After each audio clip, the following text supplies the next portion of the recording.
Hey everybody, it's Jason Blaha here, and it's time for part 2 of the Q&A, so let's go ahead and just knock this out. All right, first question.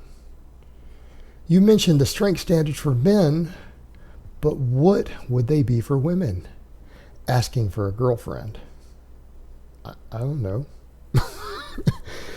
You look at various strength and conditioning charts. That would be a good place to start. They're all out there. I've linked them before in the past. Actually, if you just type in strength standards into Google, you should be able to get all the charts and everything I've linked before, like usually within the first one or two hits at the top. But as far as my other thing goes, my main big five strength standard are for you to be walking down the street and to look like you lift top to bottom, and for the average person to look at you and go, wow, that person's pretty jacked. They definitely lift. Well, how strong does a woman need to be to where when a woman is walking down the street in a t-shirt, that the average person says, man, she's jacked. She looks like she lifts. Who's also drug free? Well, she probably needs to be pretty close to the same strength standards also. Maybe a little bit less, maybe 20% lower. But I mean, for you to see a woman walking down the street, on the other side of the street from you, across the street, walking down the street in a t-shirt, and for you to say she's jacked, she probably needs to be able to bench over 200 pounds. She probably needs a 400-pound deadlift. Right? She probably needs a 365 squat. For you to see a woman walking down the street and say, man, that chick's pretty jacked. So, I mean, realistically speaking, if she's not on drugs to, make her big for her size or big for her strength level, then, that's probably what you need to hit. So it's kind of the question of what is she trying to do? But I can tell you right now, most guys who lift, they want to look jacked, right? That's usually their goal. They want people to say, man, that guy lifts. He's pretty jacked. He's buff. Most women don't want people to see her walking down the street and go, man, that chick's cock diesel, right? That's usually not their goal. So I don't know that we really need to apply my strength standards, right? If you just want to know if she's novice, intermediate, advanced, elite, just pull up the strength and conditioning charts. That's simple enough. All right, next question. Hey coach, I'm in a difficult situation. My bench is on a novice level while my squat and deadlift is intermediate. My run rate max on the bench is 100 kilos times 1 while my squat is 160 kg and deadlift is 200 kg. I can also do 4 reps pause with a 60 kilogram overhead press. I did Smolov Jr. to try to get my bench up but only gained at most 5 kg. My bench has always sucked. What do you think I should do? Honestly, I don't think you're as big of a deficiency as you believe you have. Meaning, for someone who actually trains the squat and deadlift, your gap isn't that big. It really isn't. It is slightly biased towards them. Yes, it's biased towards them. But I mean, for example, I know guys who, let me try to put it in kilos. I have a friend who at a meet only benched 140 kilos and he deadlifted 300. Right? He deadlifted 300 kilos but could only bench 140. Extrapolate that out, right? Perspective. So let's come over to the point. You specialize in your bench a bit then. Would I say you should probably get it caught up a little bit? Yeah. Do some bench specialization. At this point, if you've been stalled at a bench, and I know 100 kilograms is not a particularly good bench. It's not. But if this is a weak link for you, you're going to need to do some additional accessory work for it, right? You need to do some accessory work in. You're going to need to focus on your bench a little bit more, but you're going to need to do so in a way that doesn't damage your shoulders with the higher frequency and volume, to where you can start messing with floor presses. You start messing with extra tricep work, right? There's things like that you can start doing to specialize in that a little more. And as far as your accessories go, you need to look at it this way. A lot of times we pick accessory movements based upon our weak link and a movement pattern. Well, accessory movements can also be prioritized based upon your weakest lift. Right? If you're happy with your squat and deadlift progression right now, you don't need to do much extra stuff for them. They're fine. Keep training them as they are. But your bench is your weakest link, so maybe most, if not all, of your accessory type movements need to be geared towards your bench press. So instead of necessarily just doing more and more benching, if you're stalling that way, which might have what happened with Smolov Jr., You need to gear all of your additional hypertrophy training around the bench muscles, and you need to thicken your upper body up in general. Like, let's be honest here. If your bench is stalling compared to other lifts, and you've already tried peaking bench, something like, again, a specialization program like that just for the bench, and you're still not getting it where you want it to go, you just need to get a bigger upper body. You need to put more meat on your upper body. You need bigger arms, bigger shoulders, bigger pecs, maybe bigger lats. All right, what are you doing for your lats?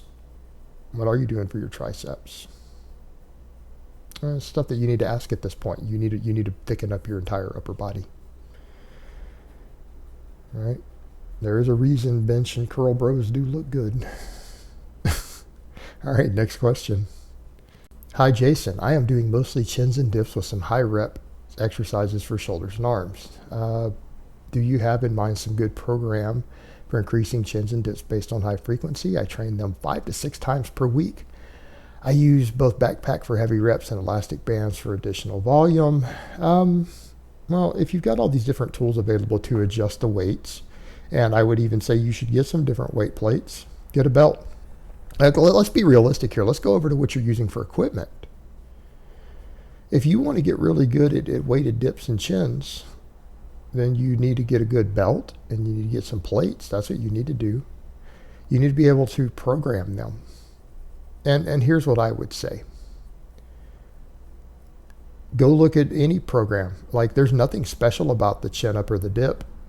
I'm not saying they're not fantastic exercises. They are. But they're not special. They don't require special programming.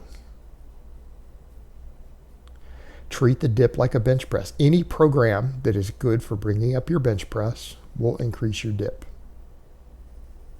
They're very similar movement. Same thing with your chin-ups. Go look at some different programs. Look how people program their rows. Look at how people program their bench. Like, if you wanted to make the chin-up and the dip your main upper body exercises, I mean, we could argue for or against that all day long. You've decided that's what you want to do. Treat them like a bench press. Program them exactly like you would a bench program. Go find any bench program that works for your level of experience and follow it for dips and chin-ups. Use the various weight plates as adjustments. Know your body weight, right? Count your body as the empty bar, right? That's the barbell. Whatever your body weight weighs is your bar, because that's fixed. You can't change that. Add weight accordingly, just like you would add plates to a barbell. Get all your percentages, your numbers, and follow a program. That's what you need to do. Because, I could look at this and that's kind of like saying, hey, I want to improve my bench press. What should I do? Well, I don't know anything about you. But you could assess your own level of experience and you could go find, I would say, run a bench program. That's what I would tell you at first with no other information. Well, it's the same thing with the dip and the chin up. You need to run a bench program, just doing for dips and chins. What does that also mean? That means once you start to develop weak links, that's what you train around. If your biceps are limiting your chin up, do some curls. If your triceps start limiting your dips, you might want to find an extra tricep exercise. Or even you could mess with your bands. How about if your triceps start to be a weak link in your dips, you could do a lot more band chin-ups, right? You could use the bands to add resistance. You could tie them to the floor, tie them to the base of the dip station, and you could use those to create more tension at the top. You could change your strength curve on the dip. There's things like that you could do just like you would do with a bench press, right, on those exercises, and that's what you need to do. It really isn't that complicated. That's all there is to it. All right, next question and last question of the week. How would you rate my pupper's chest and abs? Does she have a future as an orc pupper? That's a beautiful dog. Who's a good girl? Who's a good girl? You're a good girl. Yes, you are. You're a good girl. All right. Put the speakers over to the pupper so she can hear that. All right. She needs to be told she's a good girl. That's important. Like, if you want your dog to get gains, it's very important that they know that they're a good boy or a good girl. Right? You got to tell them, let them know. It's important. Like, it boosts their confidence, and when they're confident, they make better gains. No, it's a nice looking dog. I like bulldogs. This could be a sidetrack for just a minute. I really like bulldogs. I think they're fantastic dogs. They're great pets, and they have so much personality. I know people argue, "Oh, they shouldn't be breeding them. It's unhealthy. They have the brachycephalus snout," or however you say it. "Oh, they have all sorts of health issues." And it's like, that's true, and I don't like that fact about it. But bulldogs, if you've ever been around them, they have so much personality. Like, they're hilarious. They're some of the funniest dogs that you will ever have around. They're characters, and they're ridiculously fun dogs just to have as pets, or when you're visiting or you're playing with someone's bulldog. They're fun. They're some of the best pets you'll have. The only downside is the unfortunate health problems they do suffer, which really sucks because they're actually such fantastic dogs. I don't like that fact, but you have to live with it. It's just part of the breed, and a lot of it has to do with the snout and everything else. But yeah, I love bulldogs. They're awesome. And I think for someone who lifts, though, a bulldog is a great pet because it's like they look like they lift. They're jacked, right? And any dog that's jacked, it just kind of fits with the lifting world. But clearly she has war chief genetics. War chief genetics right there. A lot of potential as an orc pupper. Absolutely, hands down, right? Hands down, orc pupper all the way. All right, guys, but that's really all I have to say on that today. I hope it's been informative, and I will talk to you guys next time.